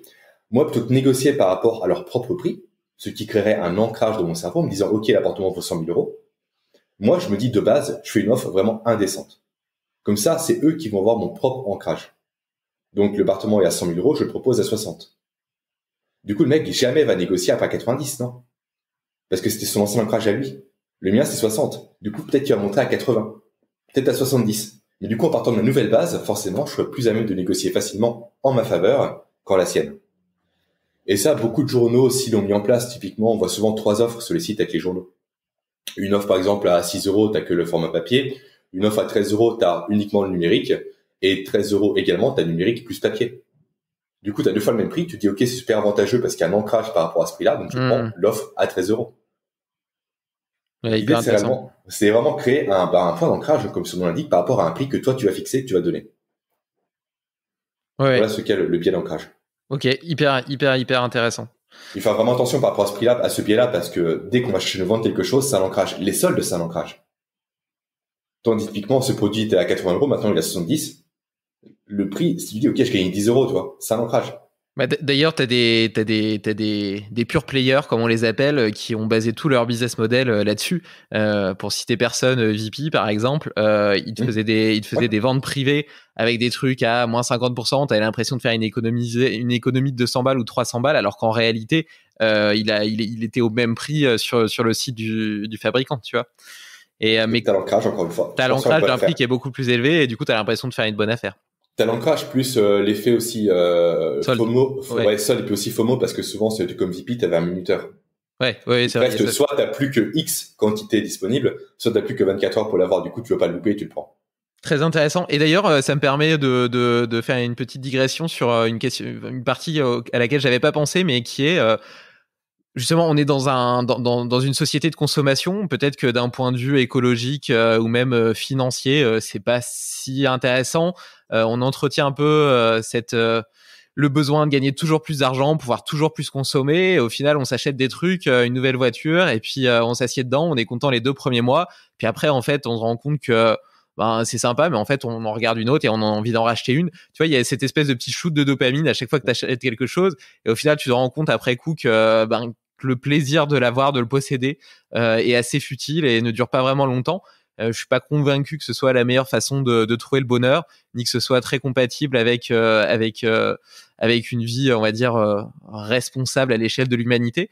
Est-ce que tu connais des stratégies pour justement filtrer nos achats et savoir si une envie qu'on a tient vraiment d'un besoin ou est simplement une représentation d'une image de réussite ou d'un besoin de consommer? C'est très compliqué, ça. C'est très, très compliqué. En tout cas, t'as employé le bon terme, qui est le terme de dopamine, parce qu'on est en plein dedans. La dopamine, c'est l'hormone du plaisir. Et en fait, il faut savoir que le cerveau est tout le temps dans l'anticipation. Donc, tu parles du fait d'acheter une voiture, tu auras plus de dopamine quand tu t'apprêteras à l'acheter que quand tu l'auras payé réellement. Donc déjà, ça, c'est super important à avoir à l'esprit. Souvent, c'est le fait d'aller vers quelque chose qui crée la dopamine, non pas le fait d'avoir quelque chose. Et c'est pour ça qu'après, au bout de 1 semaine, 2 semaines, ta voiture, tu t'en fous. Toi, c'est comme un téléphone. T'as acheté un super téléphone, t'es content de l'avoir, parce que tu voulais l'acheter à tout prix. 3 jours après, tu le jettes sur le canapé, tu t'en fous, quoi. Tu fais beaucoup moins attention que durant les premières minutes où tu l'as, quand tu veux le montrer à tes potes, parce que tu veux voir comment eux réagissent. Quand tu veux tester un peu les fonctionnalités pour voir comment ils répondent présent. Parce que là encore, ça crée de la dopamine. Mais dès qu'elle est partie, tu t'en fous réellement, le téléphone, tu le jettes, t'as aucune intention par rapport à ça. Donc, je dirais que la solution pour éviter de succomber un peu à la dopamine, et aussi à tous les médias qui mettent ça en place pour la stimuler, parce qu'ils savent très bien que ça fonctionne comme ça, avec les soldes, encore une fois, par exemple, c'est de mettre l'article dans ton panier et d'y revenir, je sais pas, 5 jours après. et voir si tu as encore envie. Si tu as encore envie, c'est que c'est le bon article, il faut y aller. Si tu n'as plus du tout envie, c'est que l'effet dopamine, vraiment pur plaisir provoqué par la publicité ou autre, est passé. Que quoi, c'est un faux signal envoyé à ton cerveau et tu peux supprimer l'article de ton panier. Moi, je fais ça pour Amazon. À une époque, j'achetais, je pense, limite un livre tous les 2 jours. J'avais un budget livre qui était monstrueux parce que je voulais à tout prix tout lire sur tous les domaines. Maintenant, je mets tout dans mon panier et j'y vais uniquement une fois par mois. Et là, je fais le tri. Et ça marche plutôt pas mal. Ok, bonne stratégie qui va me servir personnellement parce que c'est vrai que j'ai tendance à être très très curieux, à avoir envie d'apprendre plein de choses et je lis pas mal aussi. Et du coup, j'achète souvent des livres. J'en lis une partie, mais il y en a que j'achète plus de livres que ce que j'ai de temps pour les lire. Et donc au final, j'en ai qui s'accumulent. Je me dis toujours que je les lirai un jour et je pense toujours que je les lirai un jour, tu vois. Mais clairement, j'ai un peu ce problème-là. Donc du coup, j'ai mis une petite 911 là dans mon panier. Dans 5 jours, si j'en ai toujours envie, j'achète. C'est bon. C'est ça. Tu nous envoies les photos. Ça marche. Après, c'est pas un très bon investissement, je pense. Quoique la 911 encore, elle se garde pas mal dans le temps. Ça va. Ouais, et puis il y a, enfin, en tout cas, les anciennes prennent pas mal de valeur. Non, mais je disais ça évidemment en plaisantant. Qu'est-ce que je voulais dire? Ouais, donc t'es papa, donc tu me disais, ils ont quel âge tes enfants? Alors, il y en a un qui a pas encore d'âge parce qu'il est pas encore né. Ah, bon bah félicitations, bravo. Merci. Il va arriver d'ici quelques mois. Super. Il ou elle, on ne sait pas encore. Fin septembre, logiquement. Et mon autre enfant a 2 ans et demi. D'accord, 2 ans et demi, très bien. Est-ce que tu as des conseils pour accompagner, soutenir leur développement intellectuel, leur découverte du monde, pour essayer de les mettre sur les meilleurs rails possibles avec tes connaissances en neurosciences? Yes, j'en ai pas mal. Déjà, laisser faire des erreurs aux enfants. Je pense que c'est essentiel. En fait, le cerveau, comme je te l'ai dit, il est 100% dans l'anticipation des choses. Ce qui fait que le cerveau a beaucoup de modèles du monde présents dans son esprit. Des modèles de plein de choses. Et en fait, le but du cerveau, pour survivre encore une fois, c'est de confronter ces modèles à la réalité des choses pour les affiner par la suite. Et toi, typiquement, un modèle qu'ont les enfants de base, c'est la gravité. Et souvent, quand tu as ton enfant, toi, il a 4 mois, je crois, de mémoire. C'est ça. Voilà, dès qu'il va prendre une fourchette ou une cuillère, ce qui va bientôt arriver logiquement, il va l'acheter par terre. À plusieurs reprises. C'est pas pour t'embêter. C'est pas pour s'amuser. C'est pour tester la gravité, voir si elle fonctionne partout. Voir si la cuillère, si je jette depuis la table, ça tombe aussi. Si ça tombe aussi de la table, si ça tombe depuis un évier, peu importe. Je veux vérifier en tant qu'enfant si le modèle que j'ai de la gravité fonctionne partout autour de moi. Donc, et c'est uniquement en faisant des erreurs et en ayant un feedback par rapport à ça. Donc, pour l'instant, 4 ans, c'est un peu tôt peut-être, mais d'ici 1 ou 2 ans, en expliquant les choses à ton enfant avec des mots simples, que tu pourras affiner ses propres modèles pour qu'il puisse apprendre des choses par la suite. Et aujourd'hui, malheureusement, les erreurs sont vachement brimées et bridées au niveau du système scolaire où les enfants sont critiqués dès qu'ils se trompent. Pourtant, c'est que dans l'erreur qu'on apprend réellement. Dans l'erreur et dans le jeu aussi. En effet, aujourd'hui, on a souvent, on assimile beaucoup le jeu à des choses futiles. Alors que pourtant, quand on regarde un peu la nature, comment apprennent à chasser les fauves? Par le jeu. Les enfants se chamaillent, les bébés lions se chamaillent, se rentrent dedans, jouent, se courent après. C'est comme ça qu'on apprend. Donc, le jeu et l'erreur. Chose super importante. Super intéressant. En plus, tu l'as dit, la société française est clairement pas celle qui est la plus ouverte sur l'échec et les apprentissages qu'ils peuvent apporter. Mais j'en suis convaincu. Et également, je peux te conseiller de laisser ton enfant, avancer à son rythme. Ne pas forcer ton enfant à marcher, par exemple. Il faut laisser ton fils ou ta fille, je sais plus, je crois pas que tu me l'as dit. C'est une fille. Une fille, pardon. Laisse-la ramper un maximum par terre. Tant qu'elle veut ramper, il faut qu'elle rampe. Pourquoi? Parce qu'il y a 72 mouvements de base par rapport à la posture par lesquels l'enfant doit passer à tout prix. Et le fait de ramper va désensibiliser les paumes de main de ton enfant. Également les paumes de pied. Et tout ça, ça aura des conséquences par la suite sur son apprentissage. En fait, il y a une pyramide de l'apprentissage et tout part à la base de la posture. Si de base tu as une mauvaise posture, ton cerveau ne sera jamais sécurisé par rapport à ta survie. Toi, typiquement, tu pourrais être t'as un déséquilibre, forcément, ça diminue tes chances de survie. En tout cas, dans la savane, encore une fois, on a hérité de ce cerveau-là. Et donc, forcément, si de base, t'as pas une bonne posture, notamment dû par ce passage obligatoire en tant qu'enfant, de suivre ces 72 mouvements, dont le fait de ramper, par exemple, tu pourras pas donc apprendre efficacement par la suite, parce que ton cerveau n'aura pas la base nécessaire pour apprendre. Il ne sera pas sécurisé. Donc, tout ce qui est fonction cognitive passe après la survie. Donc, forcément, tu seras constamment pénalisé à cause de ça. Toi, typiquement, mon fils, moi, n'a rampé que d'une seule jambe, ça va avoir des conséquences. On le sait. Je dois travailler un maximum pour l'aider, pour resensibiliser ses paumes de pied ou autre, mais ça aura forcément des conséquences. Donc, super important aussi de laisser les enfants prendre leur temps et ne pas les forcer à marcher. S'ils rampent, c'est qu'il y a une raison. Il faut la laisser cette raison. Ok, d'autant plus qu'il y a pas d'urgence, quoi. C'est plus pour répondre, en fait, à l'envie et à la projection que les parents se font, à l'excitation des parents, que par un besoin évolutionniste de l'enfant. Les parents et les grands-parents aussi. Et ben en plus, l'envie des parents, une fois que l'enfant se met sur deux jambes, t'as plus envie qu'il retourne à quatre pattes que de rester à deux jambes. Voilà, tu es pas encore, mais tu es bien. Et c'est moins de conneries. C'est ça. Et il est moins dangereux pour lui-même aussi. Ne pas donner de produits industriels à ses enfants, des produits bruts idéalement. Cuisiner pour ses enfants, c'est important. Cuisiner avec ses enfants, c'est important. Les laisser toucher à la nourriture, c'est important aussi. Pour vraiment s'approprier la texture des choses, leur donner des bouts à manger. Pas non plus des bouts trop compliqués, bien évidemment, mais les laisser vraiment appréhender les choses. Les laisser aussi toucher le sol, les graviers, la terre. En fait, il faut les laisser vivre. On est dans un monde qui est de plus en plus aseptisé, où les enfants ne peuvent plus rien toucher, mais c'est essentiel pour eux. On parle ensemble du microbiote au tout début du podcast. Qu'est-ce que le microbiote? C'est uniquement des bactéries qui rentrent dans le corps. Donc déjà, si ta partenaire a accouché par voie basse, c'est très bien. Mais par contre, si en parallèle, tu empêches ton enfant de toucher le sol, de mettre ses doigts à la bouche, de lécher les murs, peu importe, il fera jamais son microbiote. Il le fera jamais, jamais. Et donc, ça aura des conséquences par la suite sur sa santé. Il faut laisser les enfants vivre. Malheureusement, dans les contrats, on veut qu'ils soient déjà adultes avant d'être enfants. On veut qu'ils marchent, qu'ils touchent rien, qu'ils se lavent les mains. Il faut laisser vivre. Un enfant, ça se laisse vivre, et puis ça profite, et puis teste les choses, et c'est cool, quoi. T'as tout dit. Je suis totalement en phase avec toi. J'ai exactement la même vision des premières semaines, des premiers mois, des premières années de vie pour ma fille. Donc voilà, je suis content que tu confirmes tout ça, mais c'est super. Justement, puisqu'on est rentré dans une dimension plus personnelle, est-ce que tu pourrais nous raconter un petit peu toi, quelles sont tes routines, tes hacks pour être plus performant intellectuellement, physiquement, pour améliorer ta longévité et dans une dimension plus philosophique pour être plus heureux? Ouais, c'est bon, tu m'en parles parce que j'écris actuellement un programme sur ça qui sortira, je pense, d'ici quelques semaines. C'est la routine que j'ai mis en place. Donc c'est bien, ça va t'entraîner. Je vais pas tout livrer ici non plus, c'est un peu spoiler mon programme. Bon. Non, grosso modo, je vais un peu tout dire ce que je fais. Généralement, je me réveille maintenant sans réveil parce que j'ai le luxe de pouvoir le faire. Ce qui est une très bonne chose et je m'écoute beaucoup plus qu'avant en tout cas. Je me couche en fonction de mon chronotype aussi. Donc assez tôt. Le soir, je coupe les écrans également assez tôt. Je lis avant de dormir pour me relaxer. J'ai arrêté de lire de la non-fiction le soir, je lis que de la fiction maintenant. Chose que je faisais pas avant, mais ça fait du bien. Parce que vraiment, ça me coupe. En tout cas, ça coupe le cerveau encore une fois, ça fait la pause dont je t'ai parlé précédemment. Tu passes d'une journée qui est stimulante à une soirée où tu t'évades. Et ça fait beaucoup de bien au niveau du cerveau. Sinon, le matin, qu'est-ce que je fais? Je commence par du Wim Hof en général. Donc par de l'hyperventilation parce que ça booste réellement l'éveil. Après ça, je m'occupe de mon fils parce que je dois m'en occuper. Je dois le gérer, etc. Ma compagne en général reste dans le lit parce que vu qu'elle a plus de mal à dormir, du coup, elle profite du matin pour se reposer. Je m'occupe de mon fils, je passe un peu de temps avec lui, je l'amène chez la nourrice. Après ça, je fais du sport. Donc de la musculation avec les équipements maison parce que les salles sont fermées à l'heure actuelle avec tout ce qui est élastique, barre de traction et autres. Après, je bosse. Donc là, on est vers 9h30, 10h, je commence à bosser jusqu'à midi.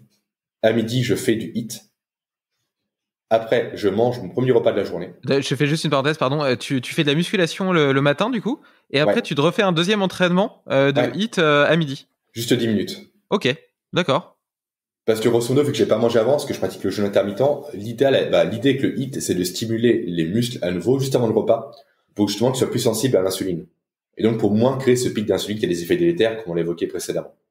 Et après ton entraînement de muscu le matin, du coup, tu prends rien, t'as rien mangé avant et tu manges rien après? Non.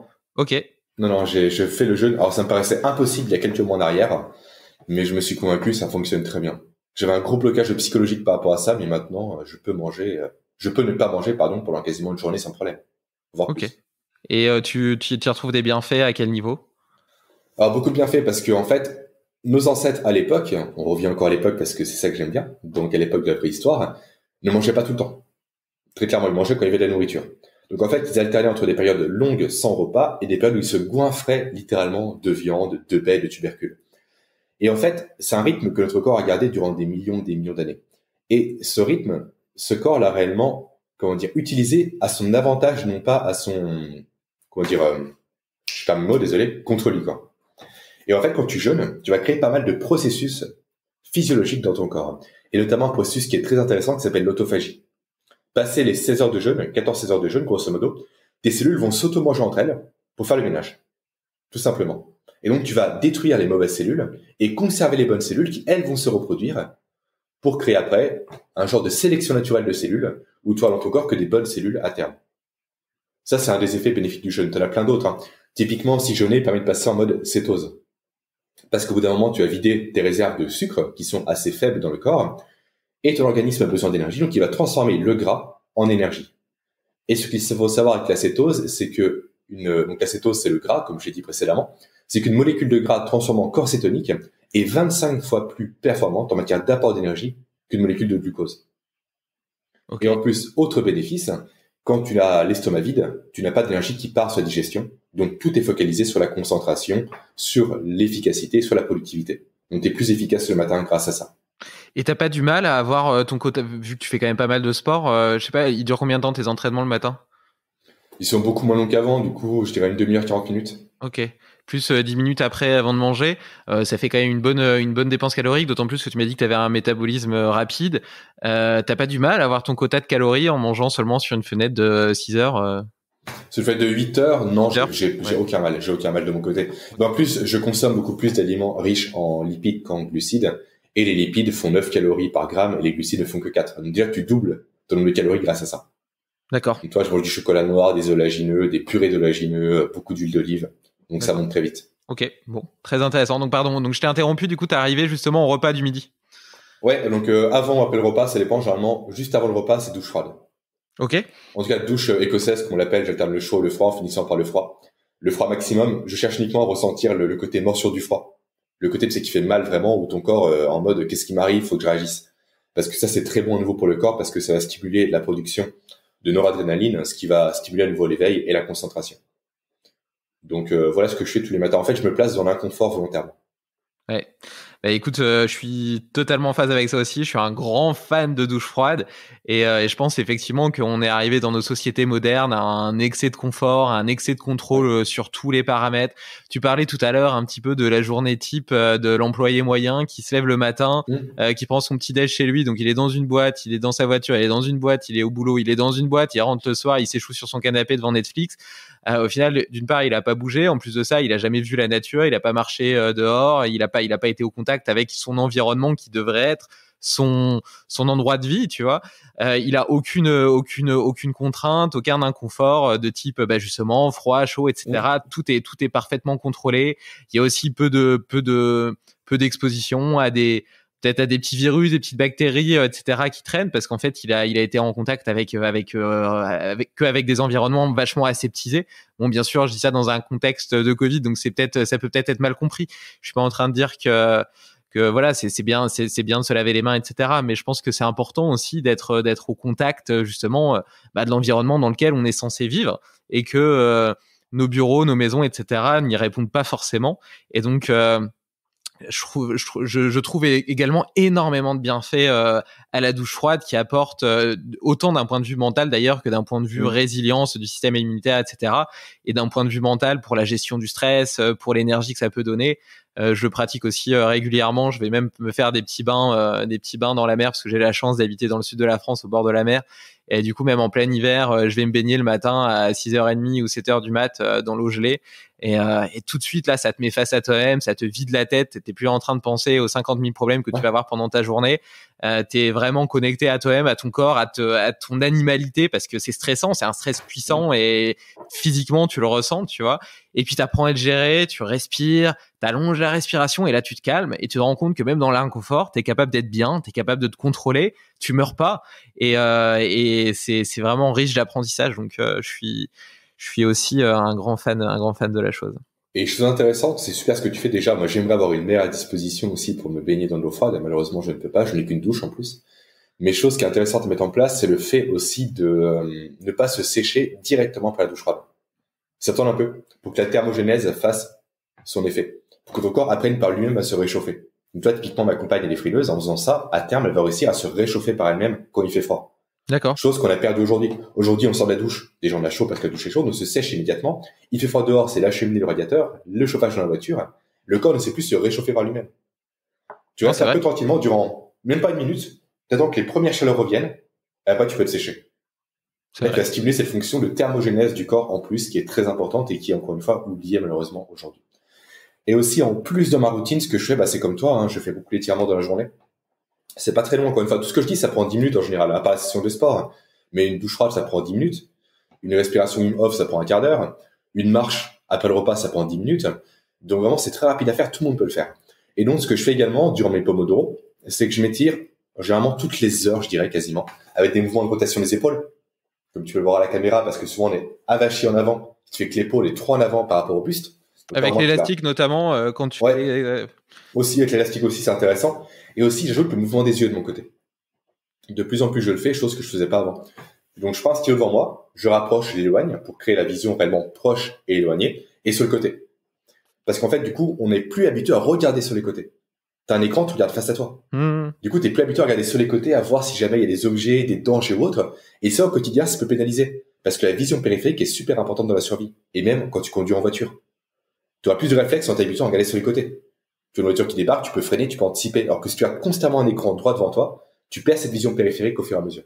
Alors c'est un truc que je fais depuis peut-être une semaine, parce que j'ai enregistré un épisode avec Sébastien Zimmer, Moi aussi. la neuroposturologie. Ah bah voilà. Avec toutes les personnes du labo Posturo, je les trois sur mon podcast, il est sorti aujourd'hui, tu vois. Ah bah voilà. Alors, écoute, moi il est pas encore sorti, mais quand le tien paraîtra, ce sera le cas. Et effectivement, je trouve ça très intéressant, et notamment il y a un test tout con justement de avec les yeux, et puis après tu testes ta mobilité, notamment de la chaîne postérieure, et en tout cas dans mon cas ça marchait, et donc ça montrait bien qu'il y avait un truc qui se déverrouillait dans le cerveau, un mode survie justement qui se relâchait, et qui permettait en l'occurrence de gagner en mobilité. Mais on imagine bien que s'il y a cet avantage-là, cet impact-là sur la mobilité, c'est que ça a un avantage pour la vie quotidienne. Et clairement, je rejoins tout à fait sur le fait qu'aujourd'hui, on passe notre journée à travailler sur un écran d'ordinateur, donc à avoir un champ de vision hyper réduit, hyper centré, et je pense que c'est vrai que c'est important de retravailler cette capacité à regarder autour. Et tu parlais tout à l'heure justement de la chasse et de la stimulation que le sport pouvait apporter pendant la chasse, et des liens que ça avait avec le cerveau. Et je pensais aussi, je me disais, quand tu allais chasser justement, tu devais, outre les mouvements physiques, etc., tu devais regarder, tu devais observer, tu devais te cacher, regarder entre deux feuilles, lever la tête en haut, à gauche, essayer d'avoir le champ de vision le plus large possible pour voir également les dangers qui pouvaient arriver. Et c'est clair que cette vision d'ensemble, comme j'ai envie de l'appeler, on l'a très très peu aujourd'hui. C'est des stimulations qu'on perd complètement. On peut la retrouver par le sport collectif. Moi, je fais du rugby pendant quasiment 20 ans. Effectivement, j'avais ça parce qu'il faut surveiller où sont tes adversaires, où sont tes coéquipiers, où est aussi la limite du terrain pour ne pas aller en touche, jouer la balle, les signes que donne l'arbitre, etc. Ça, tu l'as au niveau du sport. Sur un sport de combat, c'est vrai, mais c'est un peu moins vrai parce que quand même, tu as assez en rapproché. Mais sur un sport collectif, par contre, tu peux avoir ça. Sur du foot, du rugby, du handball, du basket ou autre. Effectivement, au quotidien, par contre, tu l'as pas. Si tu peux le travailler toi, par contre, quand tu vas marcher après ton repas pendant 10 minutes. Le fait de se reconnecter un peu à la nature, avoir la taille d'un arbre, c'est con par rapport à toi, ça fait déjà du bien. Tu te représentes dans ton espace différemment. Là, t'es dans un bureau, c'est triqué, il y a un toit au-dessus de ta tête. Dehors, t'as que le ciel. Tu vois un peu l'immensité des choses, tu te repères différemment dans l'espace. Tu peux surveiller un peu les signaux autour de toi. Tu peux travailler ça en marchant. Il faut le faire volontairement. Il faut le faire volontairement, quoi. Tout à fait. Écoute, c'est vachement intéressant. J'y prêterai attention lorsque j'irai me promener tout à l'heure. Est-ce que tu aurais je sais que tu m'as dit tout à l'heure que tu lisais pas mal aussi. Est-ce que tu as des livres à me conseiller? Alors, m'en conseille pas trop parce que justement, comme je le disais, j'ai un problème, c'est qu'il y a plus de choses qui m'intéressent que de temps que j'ai pour les lire. Là, d'ailleurs, j'ai commencé un bouquin sur l'histoire de l'univers, alors qu'à la base l'astrologie était pas du tout un truc qui m'intéressait, en tout cas je pensais pas que ça m'intéressait, et en réalité quelqu'un m'en a parlé une fois à une soirée, je trouvais ça hyper intéressant, du coup je l'ai acheté et là je suis en train de le lire, et c'est hyper intéressant, c'est passionnant de voir justement que les atomes ont été créés dans le soleil, qu'au final on est tous de la poussière d'étoiles, enfin voilà, mais donc à la base je suis plus intéressé par justement, donc comme je te le disais, la santé, la physiologie du corps, l'anatomie, l'optimisation de la performance physique et intellectuelle, la longévité, donc du coup c'est des champs assez holistiques. Du coup je m'intéresse à plein de choses comme la nutrition, le sommeil, le sport, etc., la mobilité, enfin il y en a plein. Donc dans ce contexte-là, est-ce que t'as vraiment des livres qui t'ont marqué, que tu voudrais me conseiller et que je devrais absolument avoir dans ma bibliothèque? Yes, j'en ai plusieurs. Malheureusement, pour répondre à tes questions, vas-y, c'est le but. Hein. Alors déjà, mon auteur préféré en non-fiction, c'est Robert Greene. Ok. Donc qui a écrit notamment les 49 lois du pouvoir, qui est un super livre que j'adore. Également les lois de la nature humaine. Sinon, j'aime beaucoup, donc là on est vraiment sur l'aspect plus psychologique des choses, on va dire, notamment au niveau de l'étude comportementale des individus. Au niveau nutrition, je te conseille le livre du docteur Perlmutter qui s'appelle Ces glucides qui menacent notre cerveau, qui t'explique à quel point les glucides sont très mauvaises pour le cerveau, pour sa santé, notamment le gluten, pour tout le monde, et non pas pour uniquement les personnes qui sont intolérantes au gluten. Après, qu'est-ce que je peux te conseiller également? Il y en a tellement. Là, j'ai Antifragile de Taleb, qui est juste merveilleux. Je l'ai pas lu, mais j'en ai entendu pas mal parler, ouais. Bah, accroche-toi parce qu'il est vraiment très, très, très dense. Ok. Très, très dense à lire. Là, je lis 25%, je crois, pour l'instant, mais il est passionnant. Il y a aussi C'est vraiment moi qui décide, qui est passionnant comme livre. Sur la psychologie, notamment des consommateurs, où il parle beaucoup également de, donc là, c'est pas Taleb, j'ai plus le nom de l'auteur en tête, mais peu importe. Où il parle beaucoup de biais cognitifs, notamment. Qu'est-ce que je peux te conseiller également? Le livre de Frédéric Delavier. Lequel?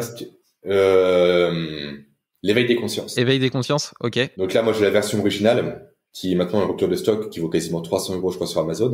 Mais il a ressorti une nouvelle version, augmentée, que j'ai commandée, qui est super intéressante, là, par rapport à tout ce qui est posture, tout ce qui est évolution de l'homme, tout ce qui est physiologie, physionomie, tout ce qui est différence entre les hommes, les femmes, entre les blancs, les noirs, etc. Effectivement, ce n'est pas assez de dire ça aujourd'hui, ça fait un peu raciste, mais pourtant, c'est vrai, c'est factuel. Les blancs sont pas comme les noirs, les hommes sont pas comme les femmes. Je dis pas que c'est mieux, je dis pas que c'est moins bien. Chacun a ses avantages, chacun a ses inconvénients. Et ça, c'est dû à l'environnement dans lequel, ont baigné ces personnes durant des millions d'années. Et c'est super passionnant à lire, vraiment. Écoute, c'est marrant que tu m'en parles parce que justement, j'ai entendu l'interview de Frédéric Delavier dans Biomécanique, il me semble. Ah, je suis passé sur... Ah non, attends. J'ai fait un podcast avec lui il y a une semaine.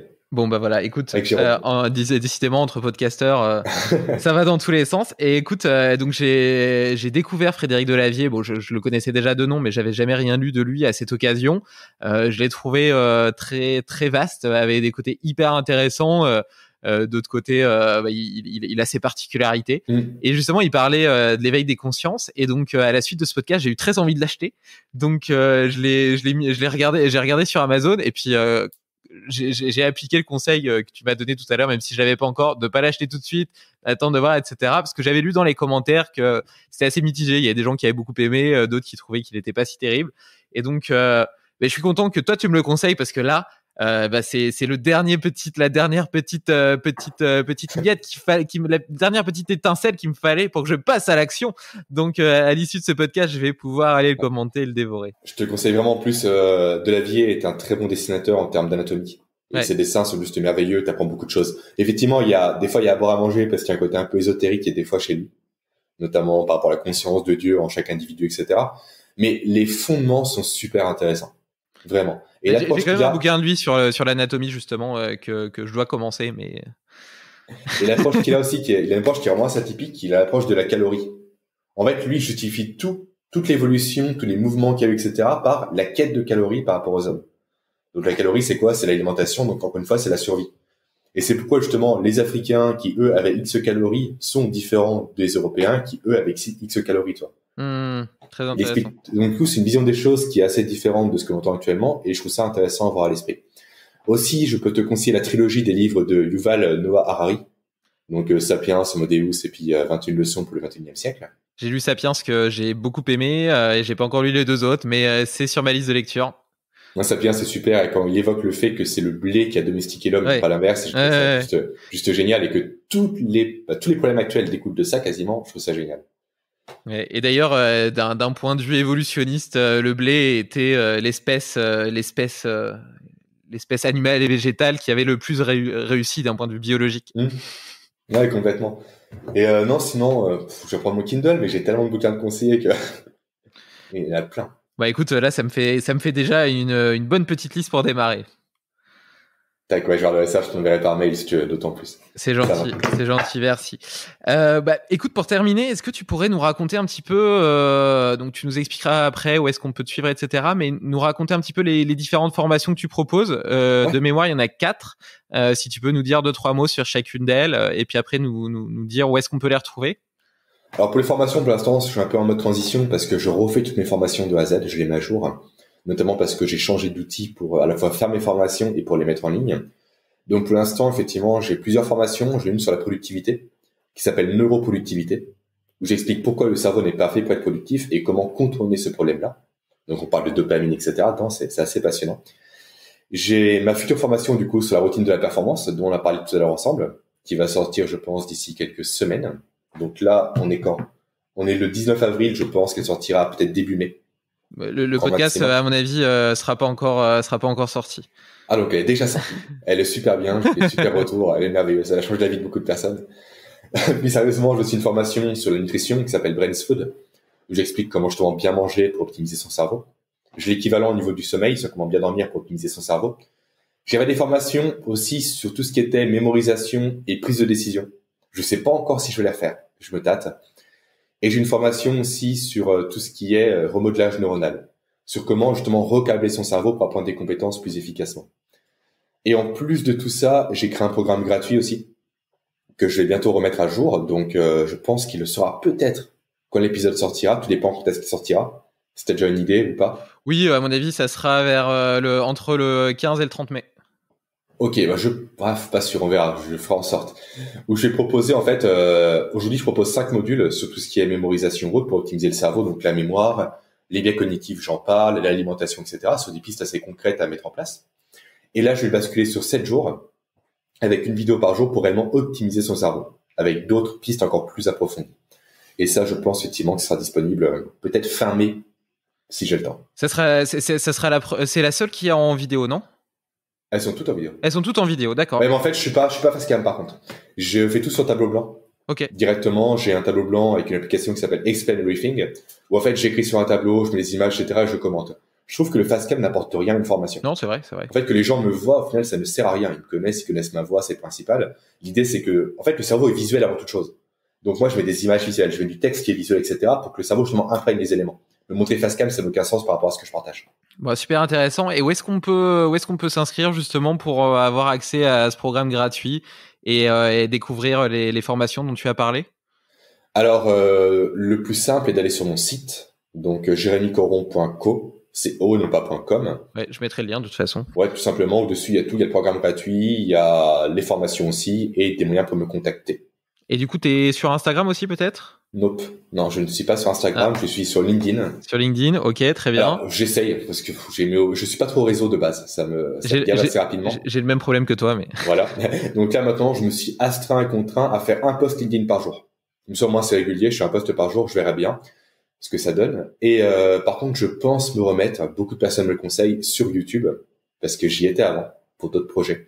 Et je pense y retourner quand je trouverai le temps de le faire pour, avoir une meilleure audience, en tout cas une audience plus large que sur le podcast, parce que tu le sais, un podcast, en termes de référencement, c'est très compliqué pour se faire découvrir, alors que YouTube brasse plus facilement le public. Mais justement, c'est très compliqué en termes de référencement, mais d'un autre côté, il y a un effet boule de neige qui est incommensurable et qui, à mon avis, enfin moi je connais rien qui soit aussi puissant en termes d'effet boule de neige. C'est-à-dire que justement, là tu es en train de passer sur Limitless Project et je suis convaincu qu'il y a plein de nos auditeurs qui vont trouver cet épisode passionnant et qui, par extension, vont vouloir aller découvrir ton podcast qui s'appelle Neuroperformer. Je mettrai le lien, il est disponible sur toutes les bonnes applications de podcast. Ouais, je suis d'accord avec toi, effectivement. Puis même, je trouve que le podcast est mieux que YouTube dans tous les cas. En termes de fidélisation, les gens restent avec toi pendant 1 heure. Tu parles avec ces personnes. Ouais, t'es sur des formats beaucoup plus longs. Et puis, tu vois, une vidéo, enfin, moi, j'avoue que je suis, pourtant, ma startup est pas mal basée là-dessus, mais, personnellement, je trouve qu'une vidéo, j'ai l'impression de dépenser du temps et j'en ai pas beaucoup du temps. Tandis qu'un podcast, tu peux l'écouter, justement, pendant tes temps morts, pendant que t'es en train de marcher, pendant que t'es en voiture, etc. Et ça, c'est un game changer vraiment, vraiment puissant parce que ça te permet de consommer de l'information de façon complètement différente, sans empiéter, sans devoir dédier une plage de ton temps qui est précieux spécifiquement. Je suis entièrement d'accord avec toi. Mais après, de mon côté, les vidéos YouTube, je les écoute et je regarde pas. Oui, non, clairement. C'est celle que je suis. Et puis, moi, j'ai m'en accéléré aussi en plus. Et alors, je sais pas si tu mets tes podcasts sur l'application No Minute. Nope. Je ne connais pas. Eh ben écoute, je t'encourage à le faire. Moi, on en parlera en off après. Mais là, je viens de sortir un épisode justement avec le fondateur de No Minute. C'est une application qui est dédiée justement au sport, à la nutrition, au développement personnel et qui a une belle audience. Et à mon avis, ça te permettra de capter une bonne petite quantité d'écoutes complémentaires. Ah bah cool, c'est bon, ça va. Voilà. En tous les cas, je pense tester YouTube quand même pour voir ce que ça donne. Dans tous les cas, je compte essayer parce que je pense qu'il faut essayer les choses. Mais en tous les cas, le podcast restera vraiment la pierre angulaire de tout ce que je fais. Très bien. Parce que côté réellement expression, pas de publicité, pas de visuel, rien, je trouve ça vraiment passionnant. Ouais, clairement. Écoute, c'est super. J'ai passé un très bon moment avec toi. J'ai trouvé cet épisode hyper intéressant. Donc, je te le confirme. Il est à la hauteur des espérances que j'avais évoquées en début d'enregistrement. Et puis, je te dis à bientôt. Bah, à très bientôt. Avec grand plaisir. Ciao. Salut. Bravo. Tu as écouté cet épisode jusqu'au bout.